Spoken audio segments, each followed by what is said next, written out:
Good morning, ladies and gentlemen. I'm meadsy69 and welcome back to another tank versus tank episode, and this time we're going to look at the 121 versus the 121B. I used to love the 121B. I still do, to be honest, and the 121 used to be piss poor, but now Wargaming have changed both of them. They both had buffs and they are both now really good. Now the DPM is slightly better on the 121B at 3,463. I mean, very, there's not much in it at all. Penetration is the same, but the alpha is a little bit different. The 121 has the 420 alpha and the 121B has the 350. The rate of fire and the reload is a bit better on the 121B, and the shell velocity is much better on the 121B. Aim time 0.91, which is one of the best in the game, is better on the 121, but the 121B is still decent at 1.36. The accuracy, of course, is with the 105mm gun is better with the 121B at 0.308, and they both have 6 degrees of gun depression. They both go 56 kilometers an hour, and the 121B is actually better armor, like much better. The front of the turret's the same, the side of the turret's the same, but the rear is 185mm on the 121B compared to 60 on the 121. So my last video on the 121, it was pretty much there is no point playing the 121B because the 121 has been made OP. But Wargaming has buffed, they have buffed the 121B, and actually it's just as good. It's not as good, I don't think, as the 121, but it is just as good. The power to rate ratio on this one is much better, so this does feel a lot quicker than the 121. The 121 does feel a little bit sluggish, but this actually is not too bad, and I absolutely love the camo on this tank. Just makes it look like a proper gold noob tank. So this game, we have one game each. This is me driving the 121B, and then we have an OP game in the 121. Now, since the 121 has all the big buffs, I've been seeing so many high damage games, like really high damage games, and the game we have for you today is no exception. It's a really high damage game. One of the top in the Hall of Fame. I don't think it is the top, but it's up there amongst the highest. So this game, first up, it is the 121B, and it is me.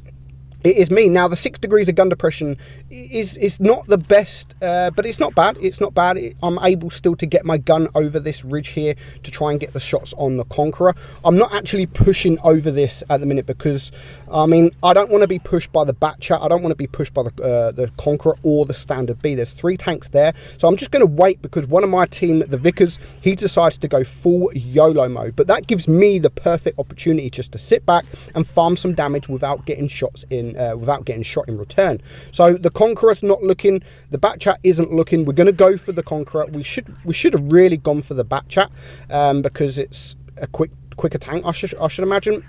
Well, it is a quicker tank. I'm not quite sure on the DPM what's better, but the Batchat can probably do more damage than the Conqueror. So at the moment we are 2 tanks down to 1. The Standard B is a one shot. I am going to get a shot from that Standard B, but I thought that was an important trade-off there, taking one shot to actually kill a tank. So I'm looking for that Death Star. You can see I'm looking for that Death Star. If he was open, I would have definitely wanted to get my shot off. Now I probably do make a little bit of a mistake here in pushing because there are 2 tanks here. There is the Conqueror still there and the Batchat. So you can see I want to go for this Batchat. He is a one shot now. I'm going to trying to ignore the Conqueror because I really want to take care of that Batchat. But at the minute he's running around, so I am going to try and get the shot on the Conch, get one shot there, and now I'm going to leave him and go for the Batchat. I don't even know what that shot was. That was a poor shot. But my team does manage to take out the Batchat. So it is now 3 against 4. We're losing on supremacy points. So I really want to take care of this Conch. I do get shot, which that was a bad trade there. Because now I'm a one shot to nearly every tank on the field. So I need to be very careful. I want to go for the Death Star. There goes the grill, so it's now just 2 against 2. There goes the KPF. The grill, the Death Star is a one shot, and I know he's on a big reload, but I'm thinking, you know what, we're now winning on supremacy points, so there's no point me going full YOLO mode, and I might as well run down the time, reset my camo, come in from a different direction, and hopefully take out the Death Star. The Death Star is the one I want. We are going to get spotted here, which is stupid. I should have gone a bit further around, but if I back up enough, hopefully I should be able to get that shot on the Death Star, and now that just brings him down to a one shot. But I really need to reset my camo again, depending on what the Death Star is doing, and I can see that he's not even looking towards me. Well, he wasn't. So I did play that a little bit risky. So now we just have, it's a 2 versus 1, but both of us are a one shot. So we are on 915. I don't want to risk. I'm just going to wait until I can use that opportunity to get behind the T95. Now I am going to miss a couple of shots stupidly. He does take out the T62, and now all I have to do is just sit behind him, wait for the time to run down. As long as he doesn't move to get cover and get me trapped, I should be able to easily win this. And with the supremacy points now at 1000, we can get the nice win, and we're going to get one more shot into him. I mean, if we would have aimed a couple of our shots, then we would have got the kill, but we still end up on 5.8k damage. We do get the ace, and we make some nice credits as well. 84,000 credits, 1500 base XP. So next up we have the 1-2-1, and we are watching the Manti, and he is driving the 1-2-1, and he's going to have a fantastic game. He's going to have a really, really good game. He's going towards the right side. Now he does have to be careful not to rush in too quickly. The enemy does have 3 mediums and a light tank, so if he can hold down, get into a position where he's using that 6 degrees of gun depression to his max like he is now, then it is going to be very hard for the enemy to be able to penetrate him, because this tank does have a fantastic turret, just like the 121B.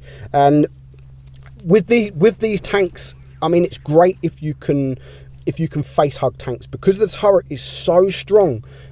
Just face hug tanks, go rock backwards and forwards, side to side, and you will get those bounces. Definitely the hull on this thing, these tanks are not the greatest, so don't go on in the open. As if you can get hull down, you have to try and your hardest to get hull down, or if you can't, if you're in the open and there's a tank there, then just go face hug him or side hug him, and just keep moving, and because your hull is very, very weak. So that is one tank down already. The Leopard 1 has already gone on his team, and you can see this is what I mean about the turret. Using the ridges, using the gun depression as much as you can, you will get bounces. So he's now on 1200 damage. He's blocked 680, which means he's still full hit points, and he's now going to go for that T62 and A. And the best thing about this, as you can see, when you got a high roll like that, 525 alpha for a high roll in a medium tank is absolutely fantastic, and with a reload of 7.3 seconds as well.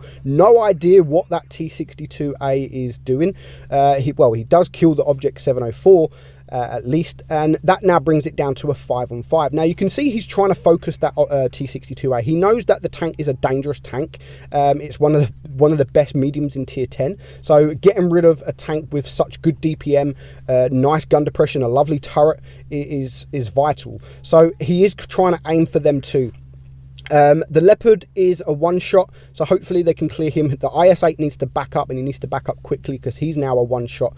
There is an AMX-50B there as well, so that was a lovely shot there, and that is the best thing about this tank, which is what I've said about the aim time. I mean, less than 1 second aim time, you can really snapshot these tanks really quickly, get the shots off, and it is, I mean, these kind of shots is fantastic that he's doing. So he's now on 3.7k damage, and he is just farming this 50B, who thinks he's hiding behind a rock, but his turret is getting shown, and the Manti can just completely farm this guy. So he still needs to be careful. He's still full hit points, which is fantastic. He's not trading any hit points whatsoever, and he's not risking it until he knows that he can do it. He's not risking anything. Being a 4-on-4, now a 3-on-4, saving your hit points is absolutely vital. Now we do know that there is at least a 1-shot or 2-shot T62A. And if he can get a shot in on this AMX-50B, he will be a one shot as well. And you can see he's not rushing in. He isn't rushing in. He's still at the point of the game where he's still saving his hit points. He does miss that shot, unfortunately, on the 50B. And there goes the FE4005. And it is now a 2 versus 4. So still a lot of work to do. And this is where I say don't trade hit points if you don't have to, because these hit points are going to come in handy towards the end of the game. Now, there is a T95 there. Don't really want to sit in front of the T95. And again, a lovely, lovely bounce indeed. So here comes the T62. There is also the AMX-50B, which he needs to get rid of. He's a clipper. He's got 3 shells, and he has to get rid of him. And now he can deal with the T62A. And it's going to take 2 shots to clear this guy. There's one. Nice roll there. If he can ram him, not quite. But he is going to take a nice bounce there, and that's now 1600 block damage. And that bounce was absolutely vital, because now he can actually take a shot from both of these tanks. The E100 has sadly for the enemy team gone AFK, so now he's just gonna farm some damage. He's now on 6k damage. GG E100 AFK, says the 50B. And again, this would be a different outcome if this E100 wasn't AFK. I think this game would have been a completely different outcome, but we still know there is a T95 that was almost full hit points, and he's going to now start ignoring the E100. He has to ignore him. He has to ignore the E100 because of this T95. And look at the position he's in. He still does get shot. I don't know if that was actually a HE or a heat, but it only done 300 plus damage. So now he can just use the mobility to get around this T95, get him trapped, and there's now he's a one shot. He's on 7.6k damage. There's nothing this T95 can do. He does get a bounce there. He is shooting him with heat, and he has to be very, very, very careful, because he's a one shot. If he dies now, then it will be game over. But silly mistake there from that T95. He does take him out for his 4th kill, and now he can just go and finish this E100. So he's on 7.7k damage. I don't know what he's Heavy's doing on his team. I don't even know if he's gone AFK or not. I think he actually has. I can't see him. No, he is moving. He is moving on the mini-map. But luckily the E100 is quite far away, and he can use the DPM of this tank just to completely farm this guy. And that puts him on over 9k damage now. So a bit lucky towards the end there with that AFK. But both tanks are very, very good. If I was to pick one, I'd definitely pick the 121, but just because of that higher alpha and the really, really good aim time. So I hope you enjoyed it, guys. I'm meadsy69, and I'll catch you all soon. Bye-bye.